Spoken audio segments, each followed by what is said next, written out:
What's up, everybody? Welcome to this week's episode of the B3 Podcast. I'm your host, Brett. I got Matt, GPT, and Tanner, the comeback kid. We have our show partners, Elite Nutrition. Check them out at EliteNutritionOmaha.com. Use code B3 at checkout for 10% off. Go to the store in Omaha or Lincoln, yell B3. Get a free shaker. And 10% off. We have Rosewood Block to make the best cutting boards and barbecue, fully customizable. Check them out at rosewoodblock.com. Use code B3 at checkout for 10% off there. And D&D Beef. Check them out at dndbeef.com for 10% off. Use code B3 there. And they ship nationwide, and they have illicit pickup spots in Omaha. I just met her in the Runza parking lot like a drug dealer. Yeah, just getting meat exchange. Yeah. Yeah.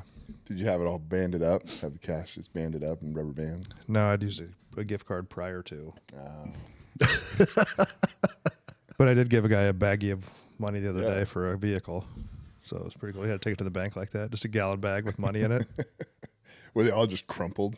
No, because I had to run them through my money counter to make sure it was the right amount. It doesn't differentiate bills. I'm sure there's some that are, but mine does not differentiate bills. Oh, yeah. It just counts how many bills are. Yeah, which is really cool. Like, just to listen to it, but when it's ones, it's not as cool. Like, it's just like spinning and spinning. And it's like $42. Yeah. Man, then you run it again to make sure it's, Yeah. Like Like right. when you bring in like the big coin jar or something, you're like, God, there's got to be like $4,000 in here. $128. You're like, fuck. Yeah. That's why you throw a rubber band in the middle just to slow the machine down for them. So some banks like charge you for that now?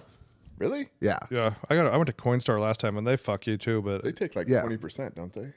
yeah, it's 10 or 20, something like that. But some of the banks don't. Like I used to go to the Wells Fargo over here in the corner and they don't do it anymore. So this lady at Lowe's, life hack, right? So Lowe's or any of those places can take change. So she literally had a bill for, I don't know, like $45, right? And she has just a baggie of coins, and she's just dumping coins into the thing, and it's counting them up, and she's just like dumping coins.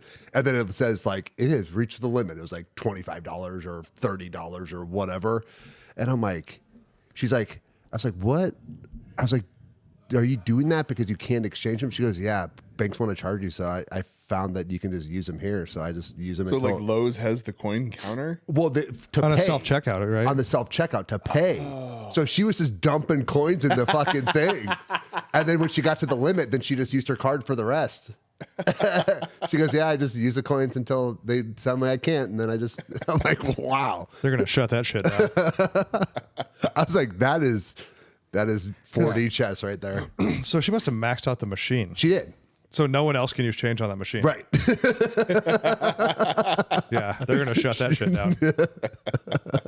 Imagine you show up with your $25 or whatever you think, and you get like a quarter in, and you're like, we're maxed. You know how pissed you'd have been if like you had been right before her and fucking maxed it out? Yeah. She just wanted to go to the other room. Yeah. It was great though. I thought it was pretty smart. Yeah, I did the I Coinstar wonder why thing last banks time. don't do that, or why they put up a stink about it. Probably because you had paper clips and like gum wrappers and shit. I mean, I do have like the same like non-US coins that I just keep like throwing it back in the bucket. They're car wash tokens. And Yeah, just they're like, oh, hey, this isn't US currency. I'm like, cool. Yeah, back I in the just don't jar. know. I thought banks were supposed to be full service and like they offer less all the time. yeah. Well, that's everything. Yeah, and then I'm like, well, what did you do with the machine? No. Like you had Oh, the they machine. still got the machine. Yeah, they still have it because obviously they're counting change out for somebody. Well, they have to do. They're not going to count themselves. I mean, when they have change, they're going to throw it in there, but they're going to charge you for it. Yeah, I know. They ask a lot of questions too. Why are you withdrawing this money? Cocaine and hookers. I don't know. Yeah, or I It had a doesn't bunch. matter. It's my fucking money. Well, yeah, I had a bunch of ones. Don't say that. They will flag you. I had a bunch of ones, and I took them in there, and they had like a million questions. I was like, dude, I just want to exchange it for bigger bills. Do you have an account with us? Yes. Okay. Can you swipe your card? Why do I need to swipe my card to exchange this for bigger bills? Yeah, but as soon as you do that, they're going to be like, they're just hit the flag button. Yeah, I'm like, I just want to. I think I had like $1,000 in ones. Yeah. And I was like, I just want this not in ones. Is that from your strip job? So a guy asked me, I was standing in line because I had again a gallon bag full of ones. And this guy's like, dude, good night at the club, huh? And I was like, I worked hard. Yeah, wasn't too bad. But The old internet says that banks are moving away from doing that because the machines are expensive to keep up. It's because you put paper labor clips in there. intensive manual sorting. I mean, I get it if like you came in and you didn't have a coin machine. Oh, yeah. And then you come in with your your 5-gallon bucket. Honestly, I wouldn't even expect them to. But they have the coin machine. They just dump If it. you got the coin machine, like just do that. I don't know what kind of. Yeah, they make those. You can buy them like on Amazon or whatever. The little at-home ones where you put the coin in that And it separates rolls them for into- you, doesn't it? Yeah, it puts them in the sleeves for you. Yeah, sorts them out by size or whatever and does it. Plus, pennies are going away anyway, so but they'll never be gone. Yeah. There's so many. I don't think pennies will actually be gone in our lifetime. There's so many in circulation. Yeah. And they cost the amount of penny cost to make Yeah, it's like more than a penny, isn't it? way more. Yeah. It's like way more than a penny. Yeah, because I mean, there's very little copper in them anymore, isn't it? None. And then They're all. dimes used to be silver. Back in the day, they had some silver in them. My dad has some with silver. Roughly 114 billion pennies. Yeah, they're going to be around for a minute. Just think how many pennies you've seen on the ground in your lifetime, out of any change. How many pennies I've vacuumed up because I thought it wasn't worth bending over to pick them up. Yeah. Like, Yeah, how many times you've seen a penny and just like walked past it? Or like you clean out your car, like, yeah, like, that one sounded like a quarter. Right? Hold on a second. gotta open up the shop back for that one. Fucking dumpster diving for a quarter. There was a hot minute. There are probably some still at the gym. Like I was carrying around the Sacagawea dollars just because I thought it was hilarious. To, like, I know play I with have them. most of them. Good. Good. Actually, I might have traded. I might have exchanged them in. I have a few still. Yeah. That You was and good. I think should Zach probably- Powers was doing it Yeah, I too. should probably start doing that again. That was fun. So I was watching, it was a clip on Pawn Stars, Yeah. and this black dude comes in and he has this, it's called a Masonic penny. And it was like a George Washington penny from like 1797. Oh, is that where it has the Masonic compass Symbols on the other back. side? Yeah. On the back, like the Masonic I feel symbolism. like I've seen one of those before. I don't know that I've had one, but I've seen one. I think it was 1797 or something like that. And he was trying to get like $5,000 out of it, and the guy calls, whatever his name is. Called the guy that just happens to be right Yeah, there. he calls an expert, right? And the expert comes in, and you could like the expert's like he looks at it, he's like Gets giddy, a boner. Yeah. he's like just nerding out. That fucking show. Yeah, I know where you're going with this too. And he explains it, and the guy's like, "Hey, am I like $5,000 happy?" He goes, "Oh, this is worth a lot more than that. It's like $40,000 or something." And then now they start negotiating. Like, well, you're an idiot. You could have got this for $5,000, but you called the expert in, Right. Like, Yeah, but the best is they'll call an expert in and be like, it's worth 40 grand. And then Rick's like, best I can do is 3. yeah, no, that's exactly what happened. Like, he's like, like, I gotta make money. I'll give you 10, or Yeah, something. like that, they'll have the expert come in and then he'll just be like, best I can do is $5. Yeah. Look, man, I gotta store this thing. Yep. I gotta try to sell it. This is exactly what happened. Oh, Yeah. dude, always. That's how. Yeah, best I can do it. He just like. I mean, I'm all for lowballing somebody, but he'll go like a 100th of the price of what it's actually worth. I think the guy said the expert said $40,000. He goes, "I'll give you $10,000." And like he's like, he just told me 40. Right. But on the other hand, that dude probably like found it on the ground. Right. Well, I mean, Rick, you also got to find a buyer for it. So 40 is probably like the upper end. Yeah. And you got to find a buyer and you got to hold on to it. And you're I like 10 grand into completely, it. Oh, yeah, I completely But understand. like You the get- guys yeah. come in like they're like probably like 40 and he's like, all right, so what do you want for it? And he's like, oh, I'd take 38. Yeah. He's like, all right, cool. How about Yeah. 10? Yeah. Yeah, and outside of that show, you're probably not gonna find hardly anybody that's gonna give you that money unless you take it to some coin auction or. Right. Let's actually go to a coin auction and stuff. And So there's only apparently like 20 of these in circulation left. oh shit. Like it is like super rare.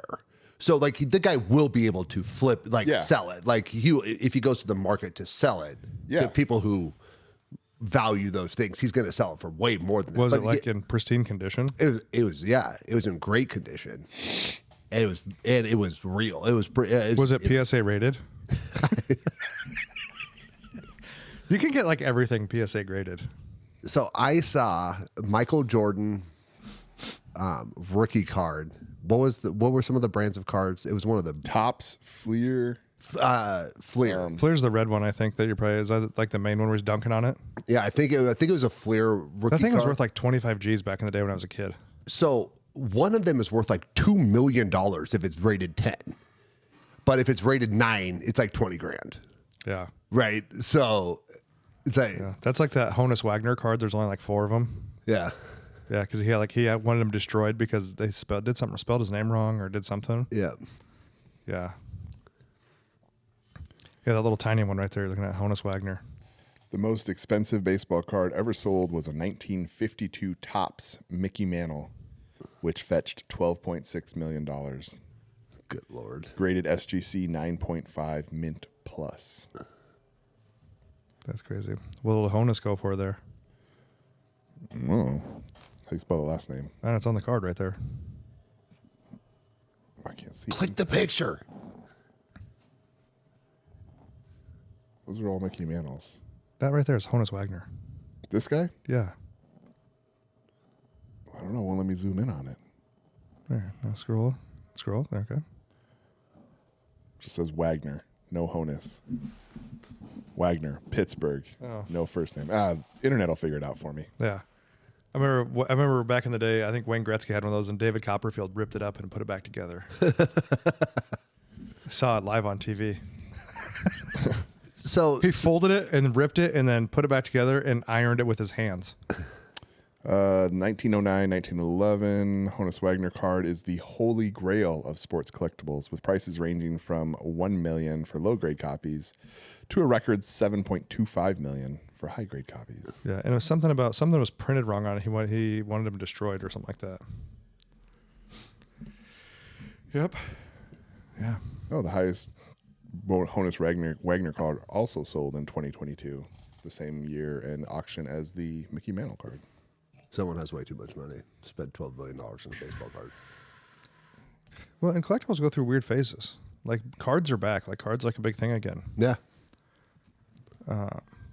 They just go in weird phases of stuff. I have a whole bunch of cards. Yeah, they do vary a lot. Like depending on like when you have it. Yeah, like I have a bunch of Shaq rookie cards. None of them are worth $1 million though. Ooh. The highest fucking Pokemon card? Pokemon card is the Pikachu Illustrator, which sold for $5 million. Is that the one that Logan Paul bought? Oh. And then he had it on a chain and he wore it during a WWE match. He had it put in a case on a chain. You should see. I think Logan Paul bought that one. Logan Paul has all kinds of crazy shit. He's got like a Wayne Gretzky autograph stick. He's got I think it was like his last game. Was it Logan Paul? Yep, he acquired it in 2021 for $5 million. Does it show it like he's got it like in a case like encrusted in diamonds on a gold chain or something like that? Yeah. Yep. Yeah. Hey, go for it, bud. Do you guys, on the topic of Pokemon, I was at Costco and they are selling some Pokemon set. It's $90 for this big box set. You can only buy 2 of them. And when I stopped in, like every single person was buying 2 of them. They had people around like the little pallet that you'd come up and you had to show them your ID and then they'd give you 2 of them. Like even if like They're Pokemon figures or cards? cards, like there's some kind of collector edition card thing. And then some of those cards, like you can sell unopened packs for like a lot of money, but then like you could If get you nothing. find like the cool card, then it's worth more than the $90, but it could also be worth less. Yeah. But Yeah, my buddy's his dad used to collect baseball cards, but he would never open them. Yeah. People sell unopened packs. Like they Yeah. sold the gum in them. Yeah. Back in the was it Topps that did the gum in it? The piece Yeah, I of think gum? so. The gum was Yes. bad then. oh yeah, it was like tasted old when you got it. Yeah, it was like peanut brittle. It just like broke apart. But how they came up with that idea, like, and who was okay with that? Like, here, just manhandle this piece of gum and throw it in that fucking waxy pack over there. Yep, Tops. Yeah. Fucking, That gum was bad too. yeah. Not good. There's a lot of bad gum back in the like 80s and 90s. Remember the big hits? Big League Chew. Oh, don't you talk shit about Big League Chew. That You try to put the whole thing in your mouth? Yeah. and it lasted like flavor lasted like as soon as you got like 4 chews in, you're like, this sucks. Now I'm just chewing a rubber band. Yeah. This is cool. It was that and then bubble tape? Yeah, You try to put the whole thing in your mouth? Yeah. Yep. Yeah. 6 feet of bubble gum for you. You're probably trying to Not put a lot them. of whole things in your mouth. So. Tanner's still trying to get his comeback. He's still trying to get his comeback from the other day when I roasted him. That was a good one. He did have a good one. I didn't even reply to it. I just like, Yeah, I was like, hey, are you coming in tomorrow? He goes, to the gym. And I was like, no, other men. Yes, the gym. Why would I ask you that? but then he let me know he stole that from a movie. So, Honesty. yeah. Yeah, at least I was honest. You got to have footnotes, you know? So anyway, we do have a topic that Tanner has. No, Wesley Huff is on Sean Ryan. He's been on Rogan. I watched he has like a YouTube thing, like, is the Bible real? And then he goes through and like does all the historical documentation. And the Bible is like very historically accurate. And then he'll also go through other books like the Book of Mary and the Book of Judas and other books that were written at different times and explain why they weren't canonized or why they're not like legit.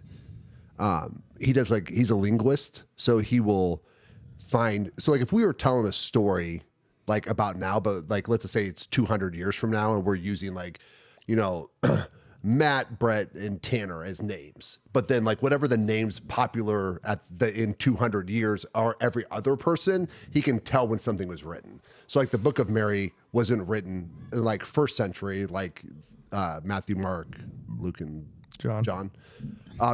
You can tell those were written first century. You can tell these other books were written like 4th or 5th century in Egypt because of the names that were used for everyone else that wasn't, you know, Jesus or Judas or whoever. So he does a really good job of that, but he was just talking about religion. And one of the things that caught my attention, well, one of the things is because he's going to talk about Enoch, and he has dismissed Enoch prior, but his arguments are usually very, very solid and precise, and that one seemed weak to me. Flimsy. Right. Yeah, so I have that one flagged to watch because he talks about the whole Book of Enoch, right? So in Sean Ryan, he does, and I haven't gotten there yet. Yeah.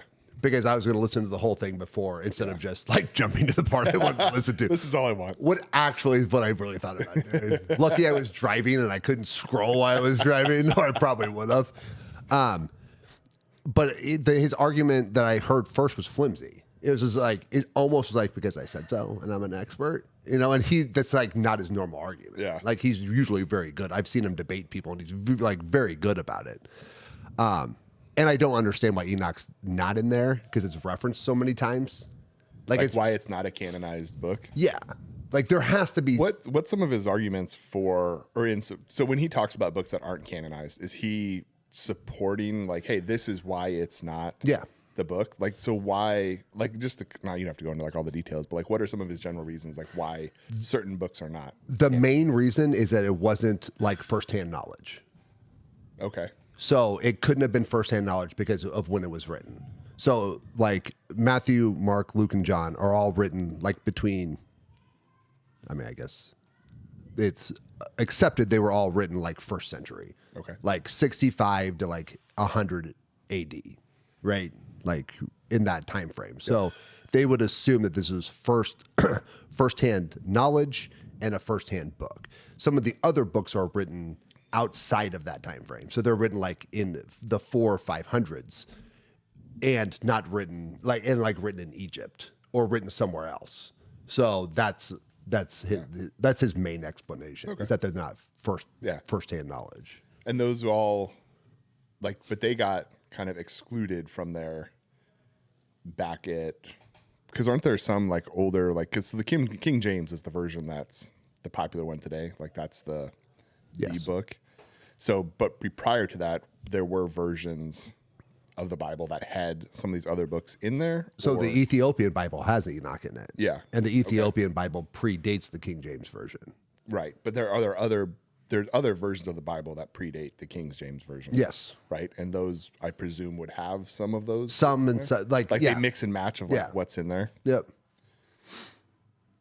But one of the things that he was talking about that actually I thought was a really valid point is that, and then one of my clients is working on being a pastor. Sarah, your client, she's working on being a pastor, so she actually had a great analogy to this. So like people use works, you know, like you do these things and you have to do these things and then you like get into heaven, right? Oh, yeah. Like your works get you there. And Wesley Huff's point was like, it's not really your works. Your works don't matter. Your works don't get you into heaven. But if you're full of grace and faith and you have this belief, it should end up with you doing works. Okay. Yeah. Okay. So like if you're living a Christian way, you should be Just doing by default, work. you're going to be doing these things, Works, right? but the works aren't what gets you there. Yeah. Right. Your grace and faith and the works of Jesus Right. are what got you. Because you could do the same works without the same intent or the same drive. Right. Like we've all volunteered somewhere. Like you, Yeah, I'm sure community you've been in a service, soup probation. kitchen. Right. And like, you're like there are people who are like, you can tell they want to be there. They're helpful. And you can tell someone else is on probation doing community service for high school. Their parents made them come. You know what I mean? Like they're just like slopping food down. Like they're just like, get this shit over. You know, they're both doing the same work, but there's a different intent. Yeah. And there's a different belief while doing it. I thought that was a good point. And then what Sarah had said was she had talked about it's like having a gym membership, right? And like someone has a gym membership and you're like, but you don't look like you go to the gym. You don't act like you go to the gym. Yeah.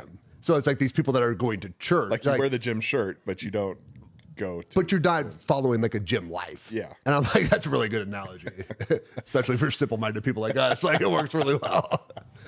So I just thought it was I just thought it was interesting because people have taken things out of the Bible to say, hey, you have to do these works. But Yeah. they lose the part of like the intent, which I think is like super important, right? Intent behind action is, I think, almost more important than the action, because you can, like you said, you can do the stuff, right? You can go out and we could all do the same thing, but whatever is driving behind that is the ultimate, like the more indicative driver of like, is this pure? Is this good? Or are you doing this because like you have to?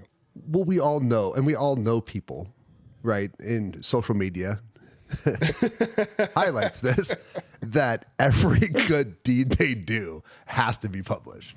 Oh yeah.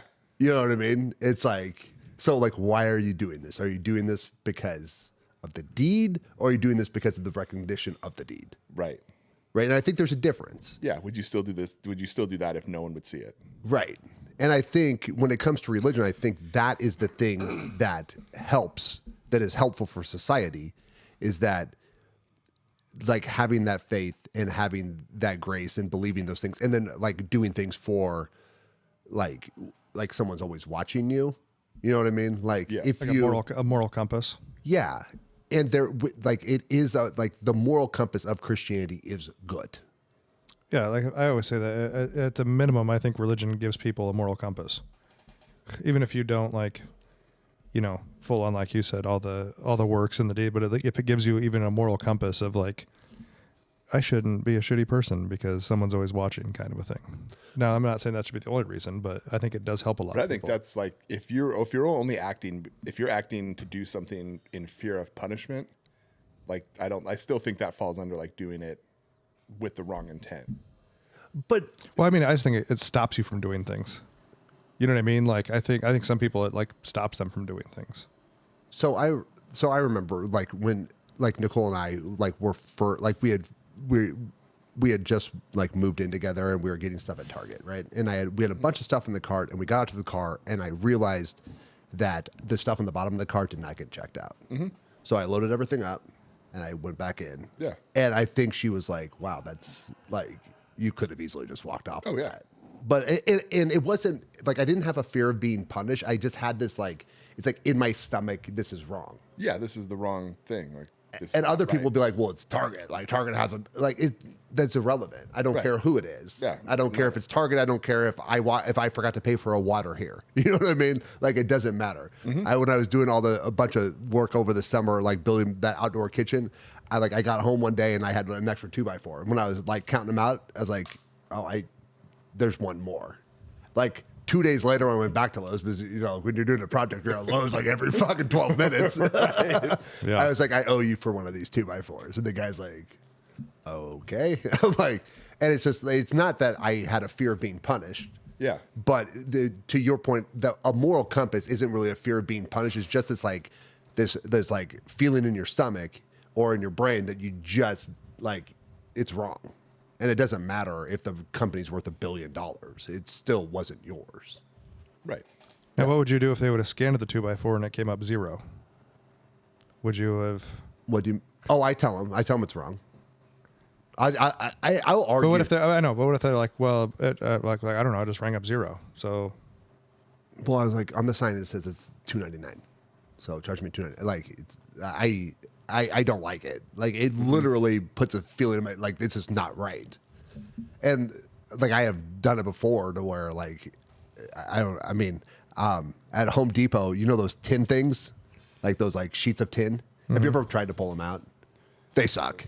like a 3-foot sheet of tin. Oh yeah. Like they stick. It's hard to count. Like I was loading those in. I walked back in and I had like 5 extra. Like it wasn't even close. Like I don't even know. I must not know how to count.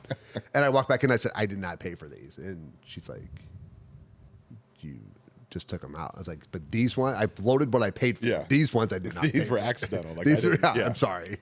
She's like, Yeah. I just don't. I don't know. There's just something in your. Or littering, like I was walking by the trash can outside and I threw something and I missed, and I took 2 more steps, like Yeah, you're like, I'm whatever, and then you're like, I'm like, oh god damn! I fucking walk back. I have to get behind, and it's like it's in a trash can, like in a enclosure. I like moved it, like get back in there. It's like, yeah, stupid, stupid moral compass. Like, but I hate when people litter. So I'm like Right. like you're a piece of shit. Like, Yeah. just pick it up. So yeah, Someone it's like has having to that pick it up. integrity where you do the right thing even when no one's looking. Like it's just this is the right thing to do. Well, it's kind of like that. What's that Nebraska saying? In the deed, the glory. Yeah. I mean, you don't have to put it out there. I mean, you yourself know what you did or didn't do. You know what I mean? Yeah, but then That's what I'm saying. You don't have to be on social media and be like, oh, yeah, no, we're out here. I mean, I guess I could do it the other day. I rounded up at like for Children's Hospital. I know you guys hate that, but I could have, taken a picture and put that on social media and been like, hey, I'm out here rounding up for the kids. I have such like I know you have internal hatred. I'm just saying. I get so irritated. But no, like, I'm just using that example because like there's somebody out there that's like got a picture of that. Yeah. They're like, yeah, rounding up for the kids. yeah, 100%. Mm-hmm. And I'm like, I just did it to get to an even dollar amount. It was fine. I don't care either way. I should not have the response I have to it, but I'm like, oh, great, Hy-Vee. You're like doing this massive donation for your tax break, you asshole. That's the only reason you're doing it. Right? See, but you understand their intent. Yeah. Like, yeah. Their intent from a business standpoint is to cut down on that revenue, get that tax break. I'm sure the people there are like, yeah, this is great. Like we get to go out and we get to help this, but like Hy-Vee, the entity, Yeah. they probably But it's kind of like a double-edged sword because they still are. If they weren't doing it, there wouldn't be the extra fundraiser. So they're still giving the money. But they should could just donate do their it own money. without it. They just do it without the. Like, So, but what if they said for every dollar we'll match it? Then Cool. would you feel better about that? I would feel better. cool. I would feel better, but I would just say if I round up, this is not your money. Right? This is not your money. This is my money. You should not get the tax break for it. Like you're not donating anything from yourself. You're just taking everyone else's rounded And up. the money. biggest problem is the donation thing is like way overplayed by a lot of people. There's always a donation for something. Every single person rounds up now. Yeah. Almost everyone rounds. Now, what about like at Wendy's? When you go to Wendy's and it's like, do you want to donate $1 for the Dave Thomas Foundation? Because it's their own foundation, but you get free Frosties. No, at least you get something out of it. I mean, I see both sides. I mean, I get the tax break, but you're also a business owner. I'm a business owner. There's plenty of people who are business owners that we're all trying to find a tax break when we can. But it's money that like, because Hy-Vee does the JDRF, the juvenile diabetes thing or whatever. It's money they weren't going to get. I saw this joke, so just play along with me, okay? I just realized that the only fast food restaurant that starts with a W is Whataburger. And Wendy's. Wendy's nut's gonna hit your forehead. This was I saw that. That was great. So I just had to throw it out there real quick. But anyway, so it's, but yeah, like I said, it's the tax break, whatever, but it's money that they weren't going to get. I guess I kind of looked at it that way too. So GPT here says that they actually cannot donate it as a tax break. When I looked it up on GPT, it said it could. Uh-oh. But yeah, they might not be able to because they're accepting it as a donation, so they have to give it back as a donation. I specifically asked ChatGPT when they do a roundup donation and they donate it, do they get a tax break? So there is some. So like administrative costs tied to running the campaign, yes. When they match funds, yes. Marketing expenses related to the campaign, yes. But the money, the actual money that you donate, does not. I will go back and find. Yes, please do. Yeah. I'll have to scroll through all of my conversations. That's all I do. Yeah, because I mean, it's like when you pay the deposit on cans. Do you know what I mean? That's not income to them because it goes back out. Like, you know what I mean? Like we have the 5-cent refund in Iowa for aluminum cans. It's not income to them. So they probably don't have to pay tax on it because it's not income because it has to go back out. Yeah, I don't know. I bet that's right where Matt's talking. But now it depends on how you fucking work your But yeah, it also like your campaign, you know, your costs. right. Yeah. But you know, so let's say Hy-Vee as a whole, and we're not shit on Hy-Vee. I like Hy-Vee. I'm not trying to shit on them by any means.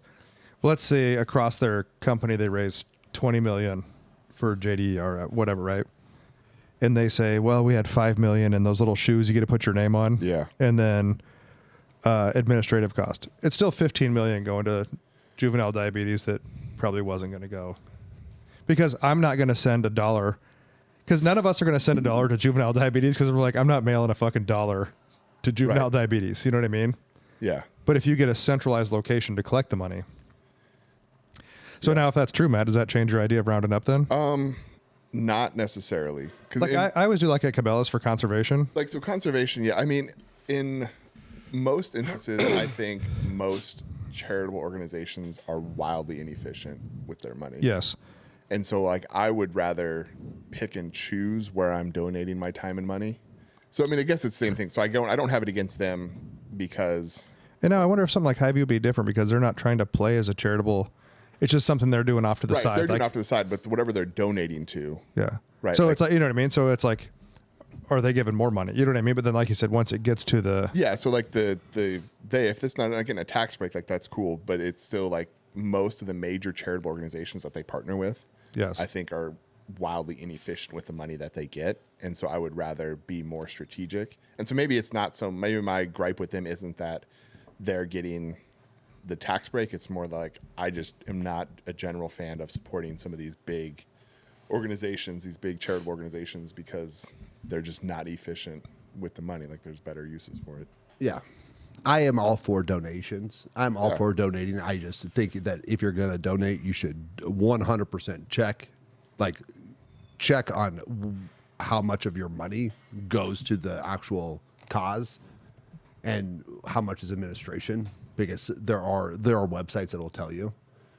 And if I'm wrong about the tax break thing, I looked it up. Like I looked it up, and I could have had bad information. Right. I don't know. Well, and it's also like exactly how you word. But that stuff irritates. Yeah, but if you word it like, do they get a tax break? Yes or no? Then technically the answer is yes. In the grand scheme of things, yes, they are getting a tax break. But at least based on this, but when you dive in, it's not on the money that you give that they get the tax break. They get the tax break on the money that they're spending for campaign shit. And you could easily probably cook your books. So who would do that? yeah. But like we were talking about like religion and stuff earlier, I going through just like God and creation and or like Big Bang Theory or whatever, like to me it's funny, like when you have like Einstein and some of these great physicists, like by the end of their life, a lot of them are like, yeah, there has to be a God, because I have been spending my entire life trying to figure this out, and it like the only answer is God, you know. Or if you talk to people about the Big Bang Theory, it's like, well, like your entire premise starts with a miracle that something came from nothing. Like not that much different than other miracles. Like your miracle's fine, but other miracles like in the Bible, not fine. You know what I mean? Like that. Like it takes a lot of. I think it takes more faith to believe there's nothing than that there's something, even if you know what that something is, even if you question it. And I, like the first time I read the Bible was not for God. It was not for Jesus. It was so I could argue against it. Mm-hmm. Okay. Like I read the Tao of Pooh. I've read stuff on Buddhism. I've read stuff on Islam. Like I know, like I've studied it, you know, but it wasn't because I was a faithful, like I like had faith in it. It was because I wanted to argue against it. I thought religion was just like a tool for like power and destruction, and it can be used that way. But but every time I fight against it, I end up coming back to like more believing more. Like I'll go through phases of where I'm questioning things or arguing about it. But like I come back to, no, I believe in God. I believe in Jesus. Like, but I think we're supposed to. I don't think you're supposed to be blind. Like, I think there are places for just being like sheep. There are places for sheep out there. Like people just need to be followers. Like, you can't have everyone leading. But I think if you have the mental capacity to lead, you should question it. Like if that's something you can do. But question which part of it? All of it. I think you should question all of it. If you can't defend it, if you can't question it and you can't defend it, I just don't believe you. Like, but once again, I don't know that everyone is like has the capacity to do that. But I think if you do have the capacity to do that and you do find yourself questioning it, I think you owe yourself and your faith to question it. Like if there's a question in there, you should challenge it because that's the only way to build it. But if you're just questioning like, just push off to the side that feels dirty, then I don't think you're doing yourself any service. I don't think you're doing your faith any service. Like you should question it. If you have questions, you should challenge it. Like I have a very different mindset than some people. I do not think I have control of everything. I can't.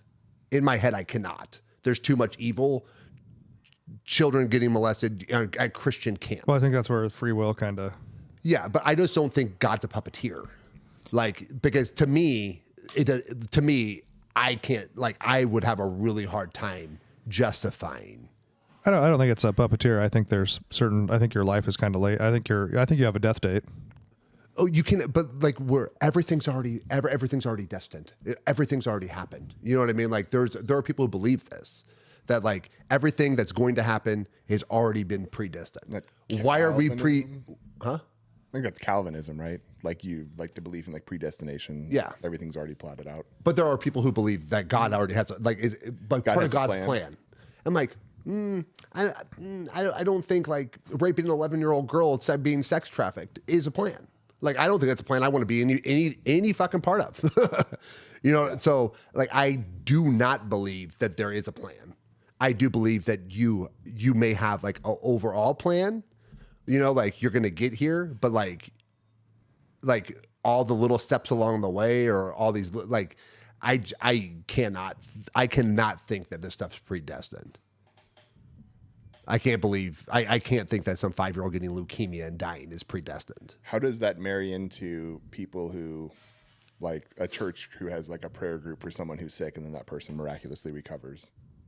Is that God listening or is that just random happenstance? That's where it goes. I think you have a death date. So like you already are predetermined to die at a certain point in time. I kind of think so sometimes because, I mean, you've seen people, you know, like try to commit suicide and like shoot themselves, you know what I mean? And they live. Whereas like someone else does that same shot and you know what I mean? And it's like they die, you know what I mean? Or like digging into that a little further, like, or just like you get hit by a car, you know what I mean? Right. And, but on the death date, so that would be some kind of predeterminism, right? Like you only have until some point in time. Like you're born with a stopwatch. Yeah. And when it hits zero, they had that show back in the day. Remember when you could buy more time? The movie, it had Justin Timberlake. Oh, the movie, yeah, it was a movie, yeah. In time. But who sets the time then? Who sets the death date? I mean, I think it's like I don't know what to say, like a destiny, but I think it's like when you're born, you have a death date. Yeah, but like who sets that? I think God sets it. So God sets when people are going to die. I think there's a death date. Does that then backtrack deeper to say like how they're going to die? No. So how do those two things marry up? Like if you don't know how you're going to die, or if someone says like, hey, you're going to die here, but there's no determination on how you're going to die, how is that guaranteed then that you're going to die on that date? I don't know. I don't know. That's the hard thing about faith. Like you said, to question it, it's hard to challenge it because you're all basing it off of a faith of something.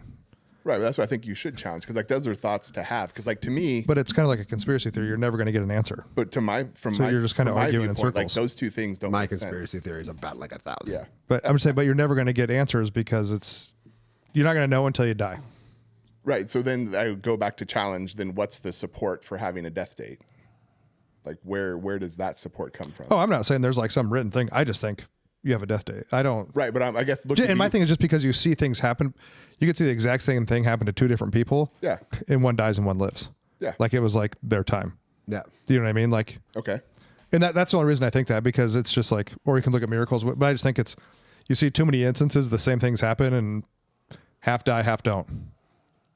You know, so it's like, it wasn't their time to die. Or like a plane crash happens and like two people survive. Yeah. Like, those two people weren't. Yeah. Yeah. Just happens. Yeah. Chaos. And that's the only reason I think that, just because you see so many instances of things happen. That's why. I mean. Okay. Yeah. And like, I'm not saying I have some kind of like spiritual like fact or No, like, yeah. yeah. And we talked about that. I would not want to know. Tanner said wouldn't want to know. 100%. If you just knew like the day you were going to die, 100%. I said I'd want to know if he's like, you're going to be like 90 when you die. I'd be like, okay, but if they're like, you're going to fucking die like in 2 days, I'd be like, well, I don't know. I see both sides of it, right? oh yeah, I get both sides of it. I just personally would be like, I don't think I would. and not that I fear, like on the religious part, like I believe in God, and I don't like have a fear. I just don't want to die.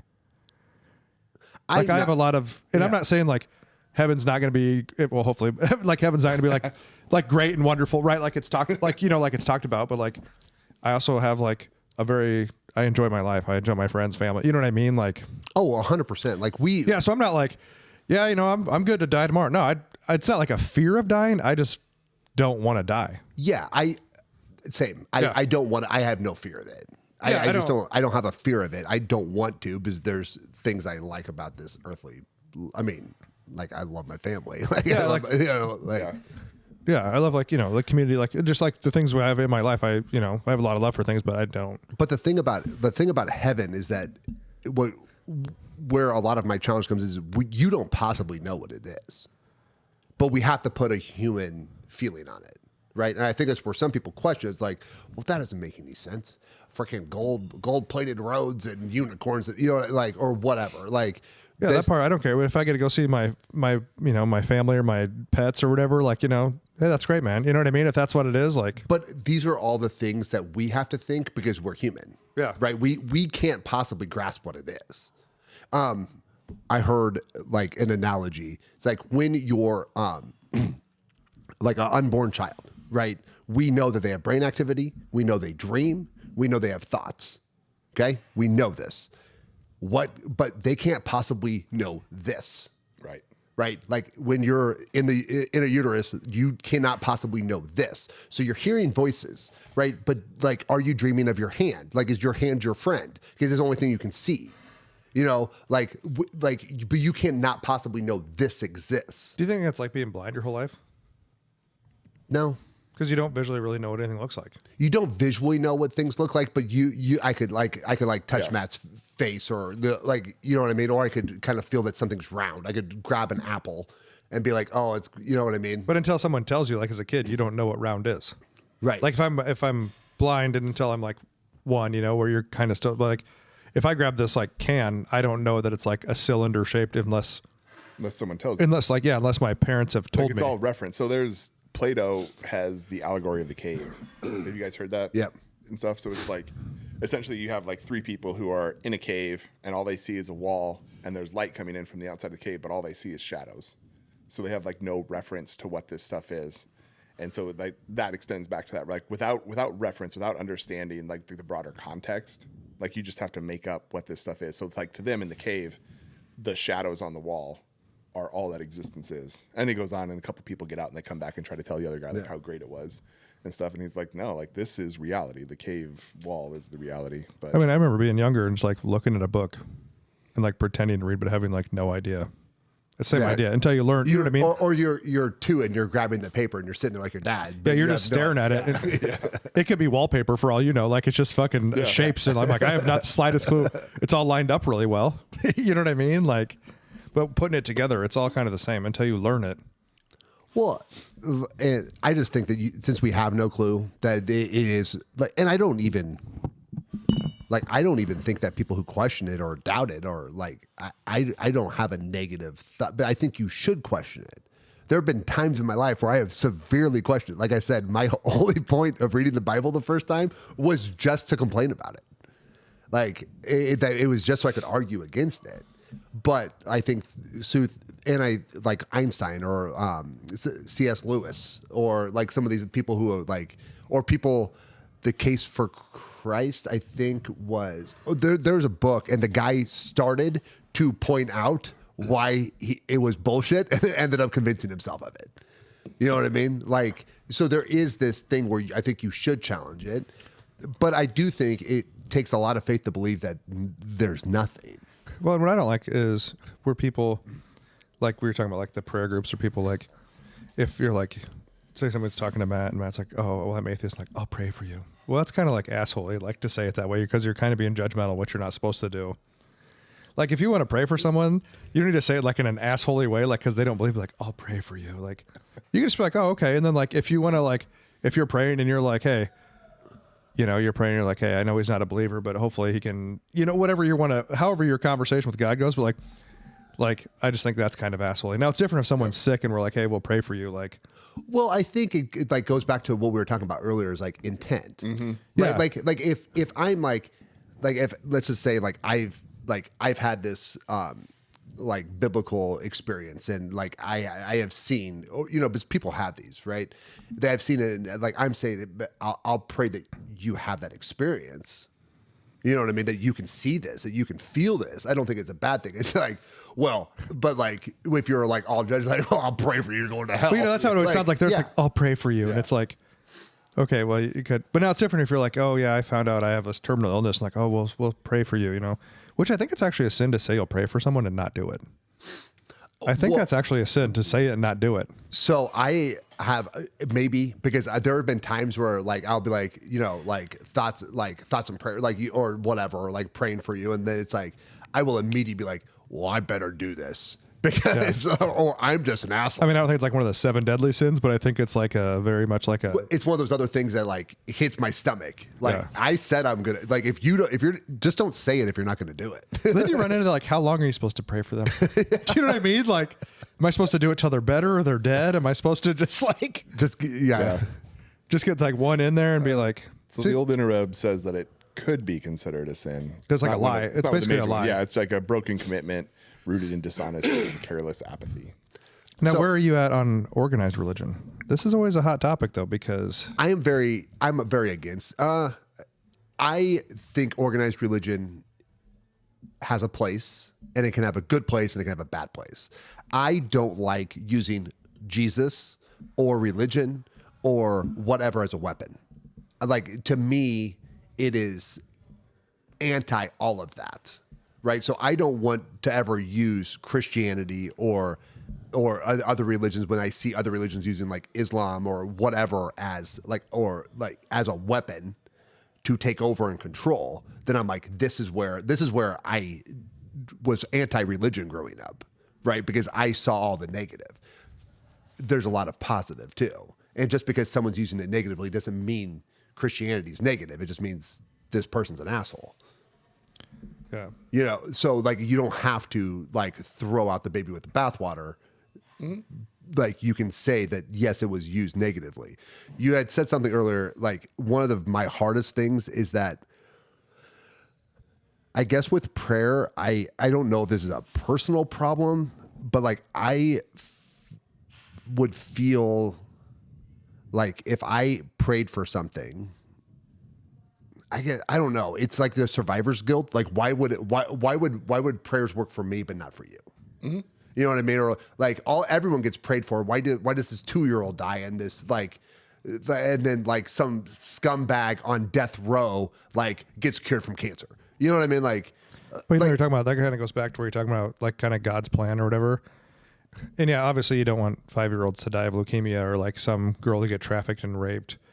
But then does it go to like that girl survives it and then she turns into this person that helps a lot of other girls and helps find traffickers because of her, you know what I mean? So was that like God's plan? You know, you look at it that way. Was that the plan? You know, and then that guy gets caught and gets executed. Was that, you know, like the raper gets caught and executed, but the victim. But why did it have to happen? Why are there any traffickers? Right. Because you can't have good without evil. Right. And that's another thing, is that you can't have good without evil. So, right. And that's why I'm kind of like a God's plan thing to it. I just think there's a plan for everybody, right? Good, bad, whatever. It's just like the no regrets, because everything that's happened in your life has got you where you're at. good, bad, and different, right? It's decisions you've made, whatever. And every decision has a consequence, good or bad, right? No matter what you've done in life. Yeah. And so would that have, now is that girl an advocate for traffickers, and she's now like an FBI like detective because she kind of knows the mindset because she got trafficked, and she's like, this is what they did to me. I bet they're going to do this. How does that play into the, I don't know, probably 50 others that were trafficked, prayed, and didn't get answered? Well, I think what Brett is saying is that I think it's kind of what we're both saying is that I don't think there's a puppeteer, but God can step in knowing that there is evil, right? And evil does exist. So to fight evil, like this, like he didn't. God did. I was to say he, the guy with a long white beard. You know what I mean? Fucking nice robe, kick-ass sandals. Yeah.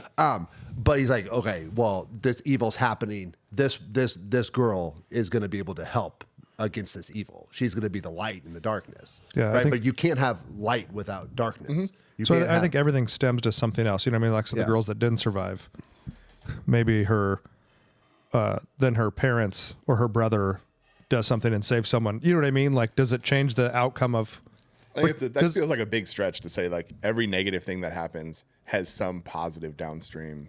Oh, I don't think every negative thing that happens has some positive down. I mean, the whole belief in religion is a big stretch in general. You know what I mean? Like it's a faith that you have of. I don't think it's a tit for tat. Yeah. Right. And I think that's sometimes where my brain like fights it, right? Well, if all this bad happens and like where's the equal good? Like, you know what I mean? Like there should be like equal opposite reaction. You know what I mean? But there's not. Right. Right. But once again, I don't believe God is a puppeteer. I think that But will intervene. But can intervene, will intervene, tries to fight evil, right? But we also have our own free will. So it is a big stretch, and you have to deal with like a lot of bad shit. But then but when you see the good shit, like, and I think there's probably always some good that comes out of it, some good and some bad that comes out of anything. You know what I mean? Like this girl dies. Well, maybe her mom is just broken and goes off the rails, right? But then her brother has, starts some advocacy group or, does something and they, you know what I mean? It's a widespread, it's just like good deeds spread wide. You know what I mean? Bad things affect people in different ways too. I understand where people who don't believe are coming from, because when you see a bunch of bad shit happen and you don't see good, or you feel like it's outweighed, right? Like the balance, the scale is tipped the wrong way. It makes you wonder, well, why isn't God stepping in? And I just would say, I don't think he can on everything. Does that then, because then does that lead into like the age old question, is God not all powerful then? I don't think he's a puppeteer. I think he is giving us the ability to live our lives. It's a puppet, maybe not a puppeteer, but then he is some kind of conductor. Like he can influence, right? I think there's an influence, but just because I'm conducting an orchestra doesn't mean you don't play a bad note. Right. So he's more, so your view is he's more of a conductor in the world, like can nudge, but won't directly come in and imbue you with something that you don't already. He can't, he's not going to fix everything. Right. Like that he's not going to fix everything. Right. Then I guess the question from a lot of folks would come in and say, why? I know. And then that's where my question comes in. It's like, well, why did you fix this? Or why did you fix me? Why them and not this? Yeah. Yeah. But I hate it when it's like, well, it's part of God's plan. Like that, like when people say that, like it literally sends, like gives me it might not have fixed you, but it might have fixed somebody else. Right. It's a wide, it's a massive net you're throwing out. It is. And some things are going to swim through and some are not. And but it's going to affect everybody differently in a different way, good or bad. That's what I'm saying.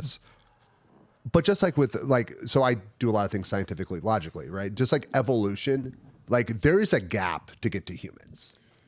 Like it doesn't make sense. Alien CRISPR use technology would make more sense than evolution. Okay. So creation makes more sense than evolution. Correct? Okay. I mean, would you agree? If I said here are two options, pick the most likely one. We came from monkeys, or an alien craft came down, used CRISPR technology and altered our DNA to make us human. the more logical I mean, the explanation, alien one sounds way cooler. and it's more logical, Yeah, which means creation's more logical. Creation, like God coming in and creating human. Creation is more logical in the when you're discussing evolution. And now, if I want to put technology on it and say aliens, DNA, CRISPR, blah blah blah, Yeah. but that's creation. I'm creating something. Okay. Right. That's different creation though than biblical creation. I'm just saying, Okay. but creation is more logical than evolution. Like evolution has a lot of stretches. Like I could come up with a wild ass thing why it happened. Still more logical than we just came from monkeys. Okay. But at the other end, what makes you not believe? I mean, I think there's not the act of not doing something is like there's nothing to like there's no action to not believe, right? Like you have to take action to believe. No, I actually think, well, that may be. You view it the other I way. believe it takes a lot of action to not believe in it, Right. to believe it just Right. happened. And so I think my view is like I'm super open to it. Like I like talking about this stuff because I'm super curious and I don't give a shit if I'm wrong. Like I want a right answer. I'll pray for you. Thank you. Right. So like that to me, but I think the idea of an entity like Bible God, Bible Jesus seems unrealistic versus if it was something like something out there just happened to create us in some lab and said, hey, here's this universe and here's that, right? But something like not something that has human characteristics that we apply these things to like intervene with us. Like, cool, I could get behind like a natural God kind of thing. I don't know, that doesn't sound right. So you just think the Bible just happens to be a bunch of stories that the guy similarly wrote? I mean, I think it's a cool book. But I think like you could put a lot of it together, but it still doesn't. But do you believe a history book? Yeah, I mean, Some of them. But you know what I mean? But like, I mean, it's Right. really, there's really no difference. The difference comes into the If you just take out the acts, like let's just say they were writing a book about a guy named Jesus who was like just this like super cool guy, but he didn't do anything like Brought back spiritual people from or the dead. brought back, like, would you believe it? I don't know, sure. Like, Well, I you still- believe Jesus existed. I still think, I think you can have a man named Jesus who existed, And- and I think the people in there could have also existed, and you could have written a book, and you could have done stuff like how it came to be. Like, I think where I deviate from that is like not having a belief in this divine entity influencing this stuff. So I mean, sure, I don't really have like I haven't explored the Bible like a lot of the stuff you reference from the factual backing of like, oh, here's these other doctrines. Like Texas Mike recommended a book by St. Thomas Aquinas, which I started to read, but fuck, it is super long and really boring. But in that one, Aquinas goes through and like tries to tie all the other, we'll call them like not historically accurate, but like I don't know, more believed, more historically supported books, ties them back to stories from the Bible and ties them all together. And so he brings in and says, hey, like, all these people existed. These people were here, like bringing in the apostles and showing that they were real stuff. Cool. Well, the Bible is very historically accurate. Like it's been proven like time and time again. Like it's very historically accurate. A part of in all of my searching of religion is that there is, when you go back to like Samaria and Mesopotamia, and then you take a lot of these stories and then you like overlap them with like Christianity, there's a lot of things that are similar. So it seems like a story's been repeated several times, and the belief has been repeated through different words, but the belief is several times. So being created in the image of God is Christian.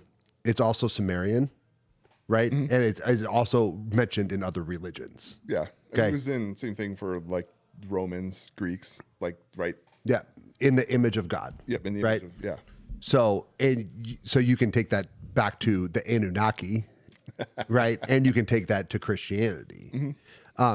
I was talking with a guy. He's Yazidi from Iraq, and they're like the first people, like they're like descendants of like Mesopotamia, and like his view on Christianity is like we're like, and Christianity and him like there's like a thin line in between. Like it's very similar.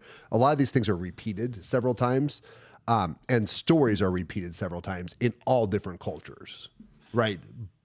So I tend to believe that there's something to it.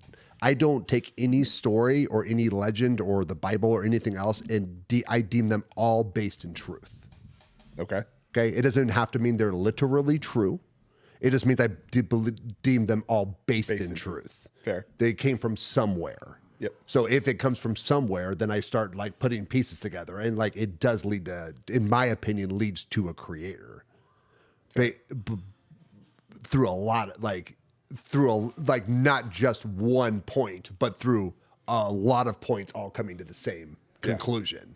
Now they may have what the creator is, or like all the little pieces different, but there's enough similarities. It's like, well, we all get to the same tip of the spear.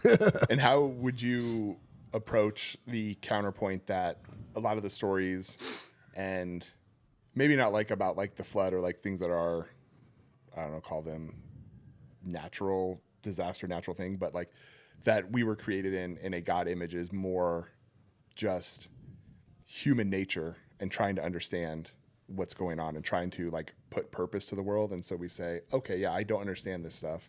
So there's this creator. Oh, and it makes it a lot more comfortable for me if the creator made me in their image. So therefore the creator is much more like me. Well, because Jesus came as a human form. Mm-hmm.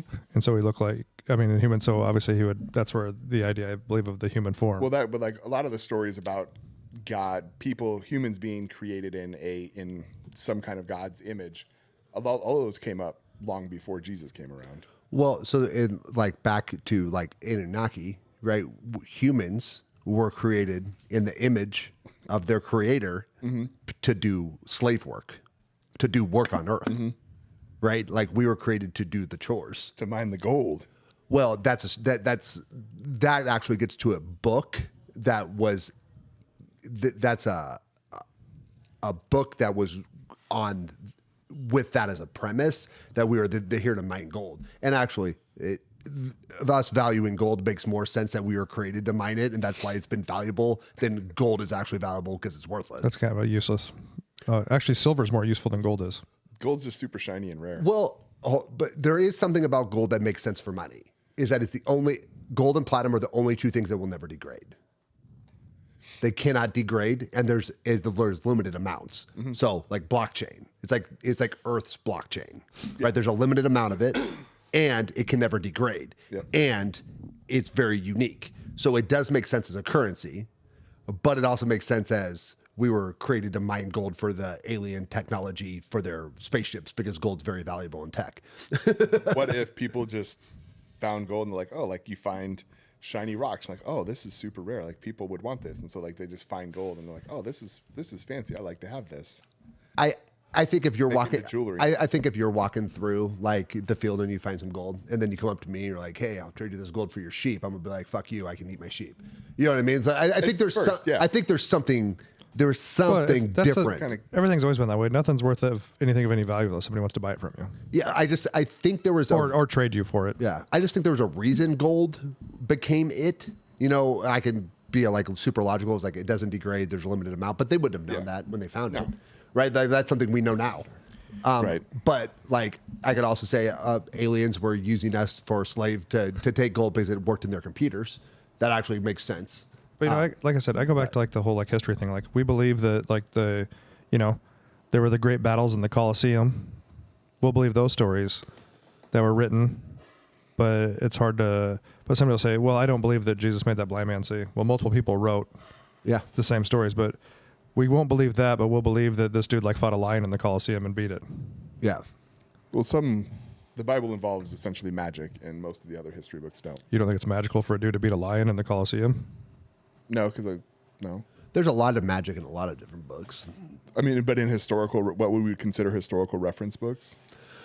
Okay, so But is it considered magic? I mean, that's not really. Well, probably I use the term magic because like it's like how else do you describe miracle? okay. I mean, but okay, question. hold on. Could Jesus have had a medicine that other people didn't know about? Sure. For He could have had magic too. Like I don't. okay. So, are you familiar with Plato? It's talking about Atlantis.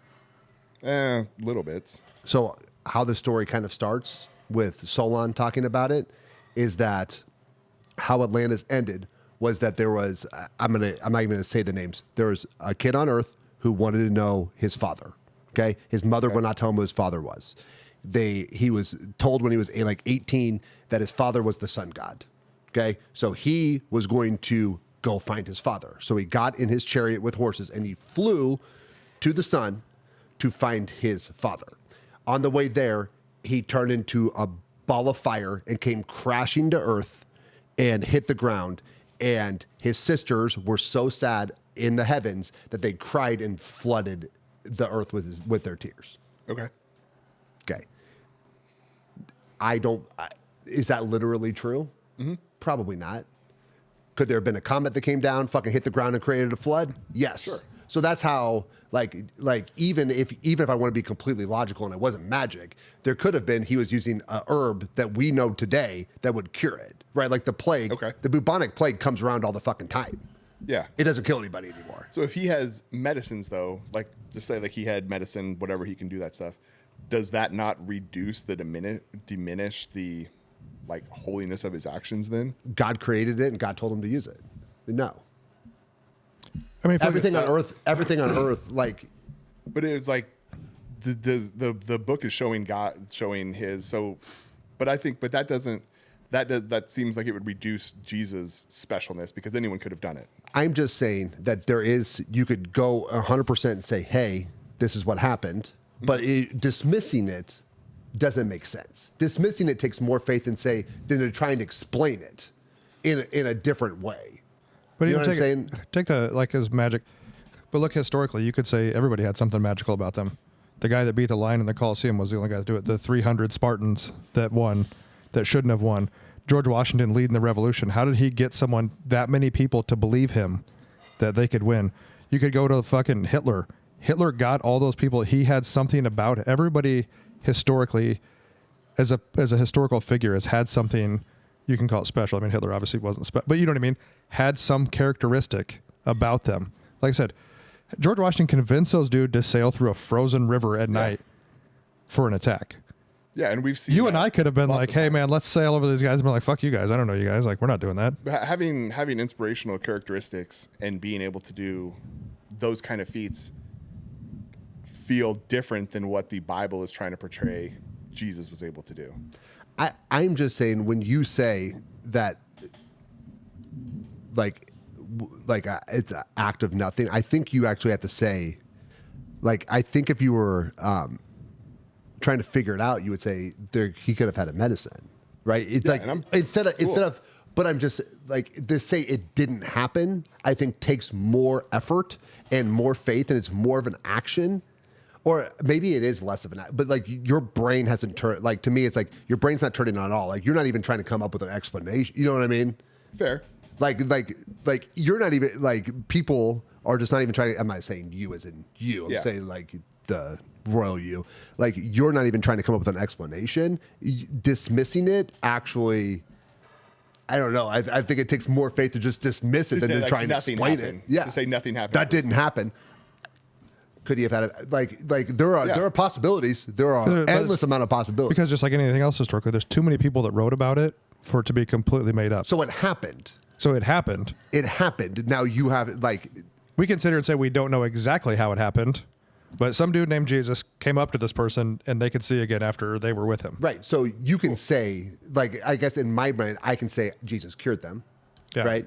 The people can't, or you can say, well, he probably had a medicine. He probably knew something that other people didn't know. Maybe he was just like a really wickedly good shaman. Yeah. Who knows? Or maybe he was given the power to do this stuff by God and was told, this is how you fix them.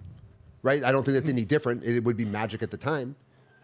but to say it didn't happen, I think takes more action than to. Especially when you always do it the first. Like I said, in an inspirational, you said inspirational, but George Washington, to get someone to follow, I mean, he historically it was incredible that he did that, because you were like a super minority. It was always like a world power that would win everything. You know what I mean? Mm-hmm. But yeah, the fact that he was out there with them. Yeah. You know what I mean? So it, like that special characteristic that he had, however he did, that's why there's only so many great leaders, or so many great historical figures. I shouldn't say just leaders, but historical figures. So is that? So I think Jesus is just an incredibly historical figure. I mean, so to me, the Bible's just an early history book. I mean, I do believe that Jesus was created by God, right? Well, I do. I mean, the Holy Trinity. Yeah, I believe this, but like I guess I'm just not like, well, because it said so. Like I'm gonna be like, hey, I don't know how it happened, right? I hear some different logical things of how it could, or you can just have belief that it does. But I just think just plain belief that nothing happened is Fair. literally harder to do. Like it's not like I think you have to actively try to do that. So like you're having an action. Like there is an act of trying to dismiss it, like debunk it. I think debunking or however you want it. Yeah. So you're saying that you have to act to debunk and say like nothing in the book, nothing in the Bible happened. Yeah. It's like the Bible's totally fake. Is a leap of faith. Cool. All right. Yeah. And I can get behind that. I think when I say that I guess to rephrase, it's the support or action or existence of a big G God is the part that I think like that's the part that I think that you don't have to, like there is no action taken to not believe in that. So as you're watching, like, wow, that's really nice music. And so like that's where my divergence comes from. I think your two beliefs is like I just don't have the faith belief in. And I would say God. I would say that your faith, the non-belief, is still a belief. Well, I mean, yes, it's still a belief because I believe you still have to actively do it. But I also don't have to actively not believe in the tooth fairy, like, right? So some people believe in the tooth fairy, and some people don't believe in the tooth fairy. But so by not believing, that's a little bit. You're believing. That's a little bit of a stretch. Well, you're two belief actions. I'm not saying like that Jesus and God and the tooth fairy are the same, but like when you're talking about belief, belief is an action. Let's go back to you're 8 years old. Yeah. Okay. And you're getting this $1 or quarter or $100. I don't know where you're at for your tooth. They were quarters. Okay. And when you start questioning it, it's not that you go immediately to disbelief. You actively figure out, and you're actively asking questions on whether to believe or not believe. Well, it's like the old. That's the process of getting to not believe. But it's an active approach. To me, it's not an inactive. It's a very active approach. So you're actively not believing in God. Like it has to be active.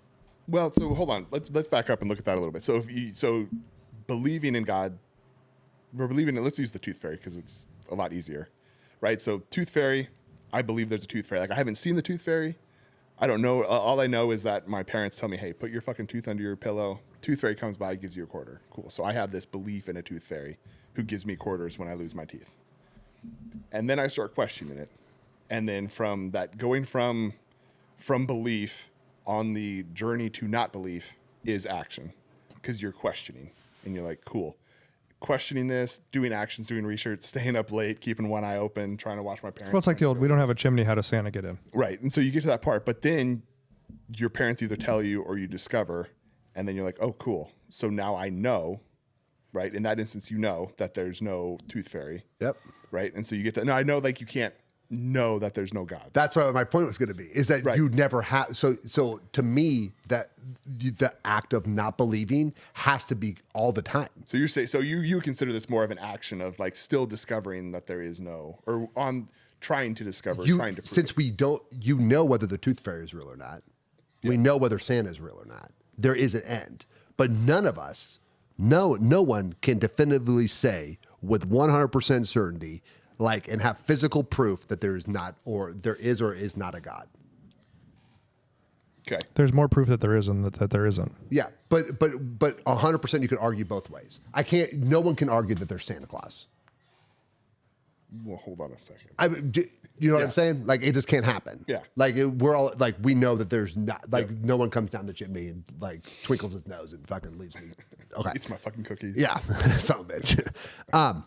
So that's my point is I think you have to, since you don't have a definitive answer, it's an active, not belief or an active belief. I think the act is the same. Okay. You have to actively do one of them because and to me, that is just part of everyone's journey. I'm not saying everyone gets to the end thing, but at some point in time, because you're actively doing this, there may be something that gives you different information. Yeah. Because you have to actively do it. All right. In that frame reference, yeah, then I would agree with you. Yeah. Yeah. But because we're still thinking about it, I think that also points to that there's something else. Just because we can't prove or disprove. Because it constantly, I'm not saying for you, I'm going to use you, but if you ever want to see how much people believe in God, let a plane drop out of the sky for like 5,000 feet and freaking hit, and everyone's like praying. People default because they want help because now it's out of their hands. Yeah. So I'm just saying at the end, like there's always the reason people don't believe or the reason why it's always a discussion or you think about it is because I believe that shows the power of it, that it can't just be dismissed. Yeah. Like no matter what, like there's something you could read something, especially someone who has active, like who's thinking, like you're like, oh, was that a miracle? And then you're like, then it's like goes through like, God damn it, no, it wasn't. Like I said, I think it's weird because it's like I said, it's like a history book, and there's so many other historical things that none of us saw. But like with the history, like I don't like you asked, do you believe in history? No, I don't know if I do. Like I believe some of it. I believe the premise. I believe some of it's based in truth. I mean, but do you believe like George Washington led the revolution and beat the British and we got our freedom? Yes. Okay. But I'm not saying everything along the way. yeah, I'm just saying there's different things. But right? the overall premise, do you believe that, Yeah. Abe Lincoln wrote the Gettysburg Address and delivered that and the Emancipation Proclamation and ended slavery? It all happened. It's documented, right? We weren't there to see it. Yes. It's all documented. I guess I wasn't there to see Jesus make a blind man see, but it's documented multiple times by different people. Same as all these other events. Just like you go back as far as the Egyptians and the Romans and the Colosseum and, you know what I mean, the Spartans. Those stories have been around forever, and nobody's questioning the stories necessarily. You know what I mean? But in those stories, they also are not referencing that these individuals had this divine power because they are God. It doesn't matter what the powers or what happens. It's just there's massive historical events. Like no one would have ever thought. so. If you just look at, I didn't see the Wright brothers pull their plane out and fly it. I think what Brett's saying is that if you read the Bible, Yeah. right, and you just read it as a Matthew, history Mark, book. Luke, and John, Okay. first hand knowledge. Yeah, and somebody's documenting events. It's no Yeah. different than someone documenting the events from. Yes. So to me, it would be like, okay, if you don't believe this was a miracle, then just explain it because it happened. Right. So then, but if it's a miracle, like we have to start defining it. But then you have to believe that miracles are I said, if you don't believe. right. Yeah. So like if you just read it historical, like it's a historic, like you're reading a history book. Yeah. And we just assume these things happened. Okay. Assume they happen. Yep. Then the argument can be, well, did Jesus just put his hand on him, or did Jesus raise Lazarus from the dead? Right. I guess. I mean, don't even get into the medicine thing. I'm just saying how it's written. Yeah. You know what I mean?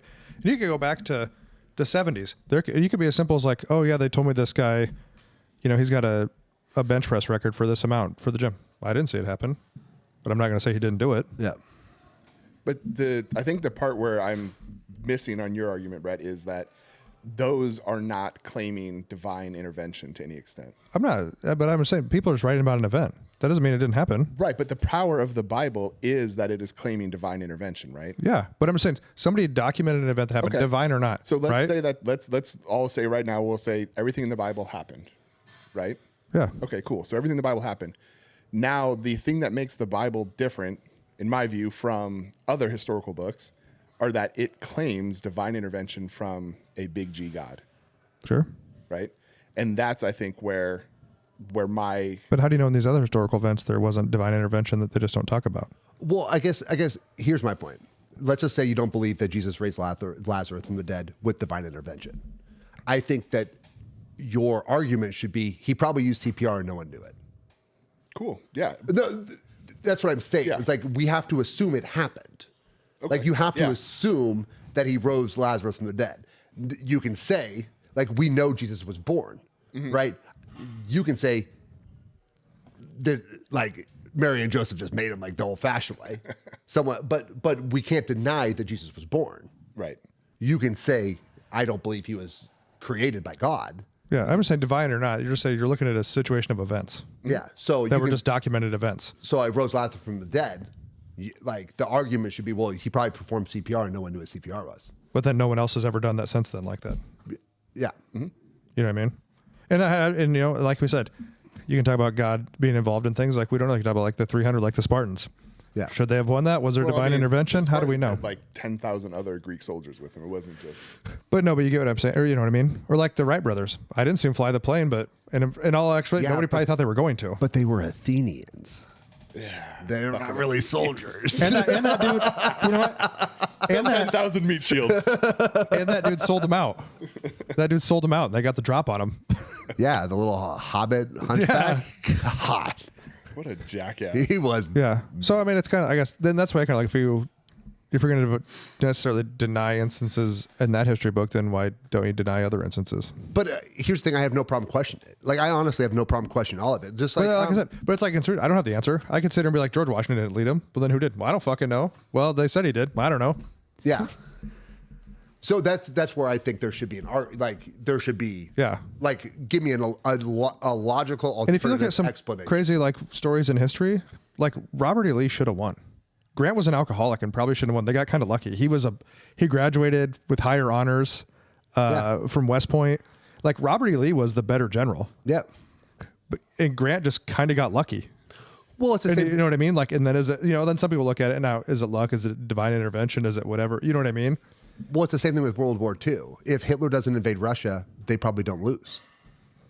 Yeah. Like Hitler invades Russia, loses a bunch of troops. Russia takes a fucking ass kicking, but keeps marching back and just murdering Germans, gets them into freaking Russia in the winter.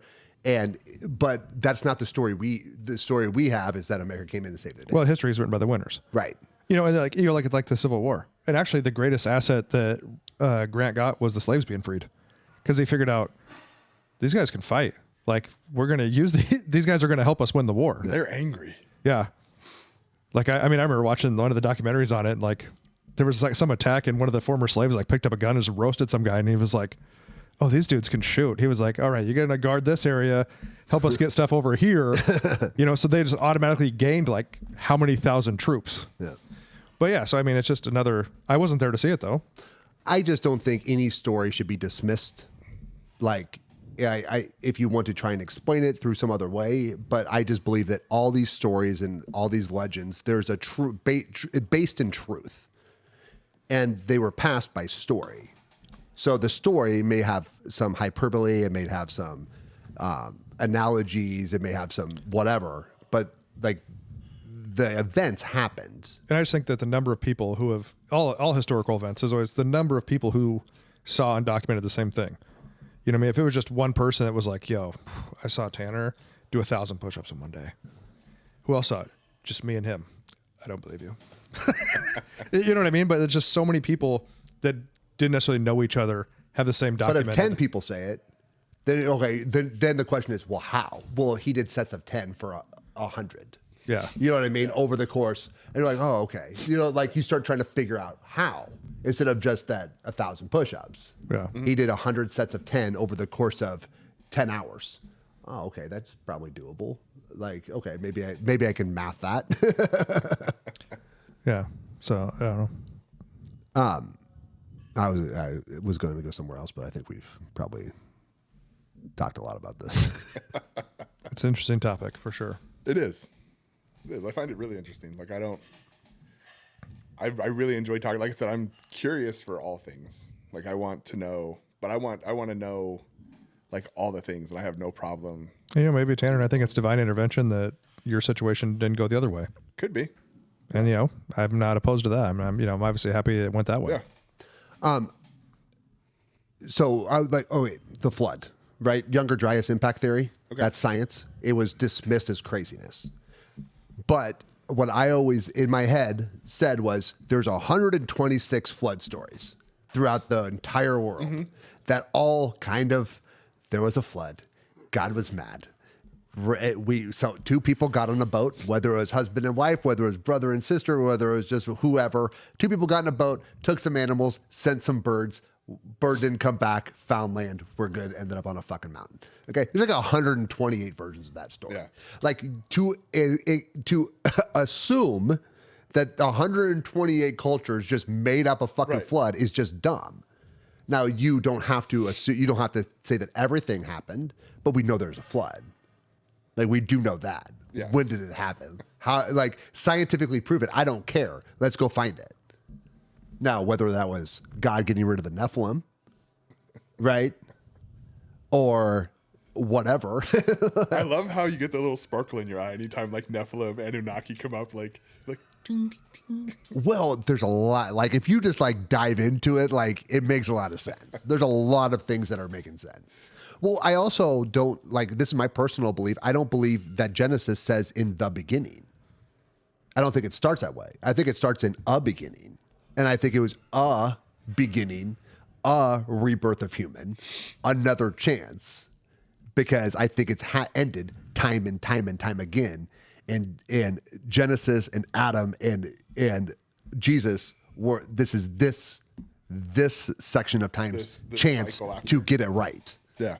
That we've gotten it wrong and wrong and wrong and wrong and wrong. I think it's in a beginning. I don't think it's the beginning. I assume that there's some scholar support behind that, right? There is Like scholarly support around mistranslation. both. Yeah. Like you just need to find one person that agrees with you, and you're like, yeah, it worked. Yeah, I found it. This guy. This guy This over dude here. says I was right. And you know what's the start over point when the bad outweighs the good? Well, honestly, like if you read the Bible and like things in a certain way, you can actually say that there is a line of Adam that runs through Jesus, right? But there was already people here, and they're running on a different bloodline, and then there was the Nephilim bloodline that God was trying to eliminate with the flood, right? But Ham's dirty whore wife had Nephilim blood, so it stayed. So, Fucking Tanya. I assume that's what her name was. All right, well, everybody do your own research out there, but you know, it's to each their own.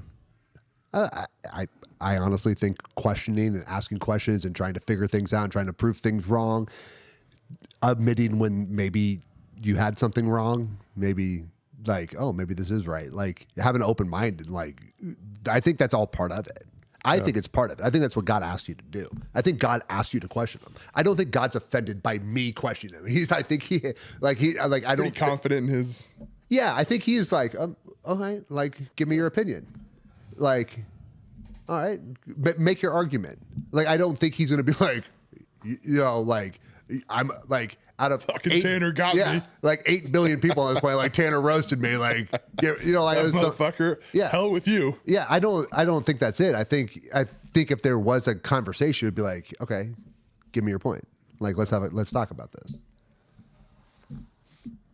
All right, guys. Yeah. We appreciate you listening. Like, subscribe, share, follow. We'll see you next time.